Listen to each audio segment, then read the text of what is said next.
நண்பா, இந்த ஒரு வீடியோவுல அதிர்ச்சியை ஏற்படுத்தியுள்ள கேபிஒய் பால் நடிப்பில் வெளியான காந்தி கண்ணாடி திரைப்படத்தோட 4 நாள் வசூல். அதாவது இந்த ஒரு வீடியோவில் 4 நாள் முடிவில் காந்தி கண்ணாடி திரைப்படம் உலகம் முழுவதும் எவ்வளோ கலெக்ஷன் இருக்கு அப்படின்றதான் டீட்டில் வந்து பார்க்க போகிறோம். அதுக்கு முன்னாடி காந்தி கண்ணாடி திரைப்படம் பார்த்தவங்க படம் எப்படி இருக்கு, உங்களுக்கு பிடிச்சிருக்கா இல்லை அப்படின்றதையும், அது மட்டும் இல்லாமல் நிறைய தியேட்டர்களில் வந்து பார்த்தீங்கன்னா காந்தி கண்ணாடி திரைப்படத்தை போடல அப்படின்றதையும், அது மட்டும் இல்லாம புக் பண்ண நிறைய தியேட்டர்கள்லயே காந்தி கண்ணாடி திரைப்படத்தோட ஷோ போடல அப்படின்னு சொல்லிட்டு காந்தி கண்ணாடி திரைப்படத்தோட ஷோ போடல அப்படின்னு சொல்லிட்டாங்களாம். ஸோ இதை பத்தி உங்களோட கருத்து என்ன அப்படின்றத மறக்காம கமெண்ட் பண்ணுங்க. ஓகே அன்பா, வாங்கின வீடியோக்குள்ள போகலாம். ஓகே அன்பா, 3 கோடி பட்ஜெட்டில் எடுக்கப்பட்டுள்ள காந்தி கண்ணாடி திரைப்படம் வந்து பாத்தீங்கன்னா முதல் நாள்ல 35 லட்சம் வரையும் கலெக்ஷன் பண்ணி இருந்தது.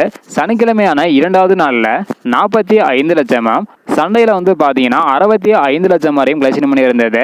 இந்த ஒரு நிலையில நேற்று திங்கட்கிழமையான நேற்று வந்து பாத்தீங்கன்னா 31 லட்சம் வரையும் கலெக்ஷன் பண்ணி இருக்குது.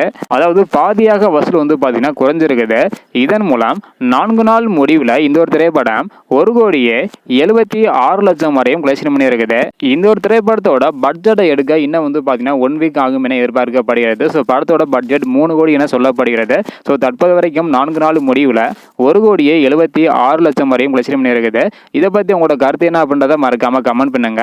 அடுத்த வீடியோல காந்தி கண்ணாடி திரைப்படம் எவ்வளவு கலெக்ஷன் பண்ணுது அப்படின்றத வெயிட் பண்ணி பார்க்கலாம்.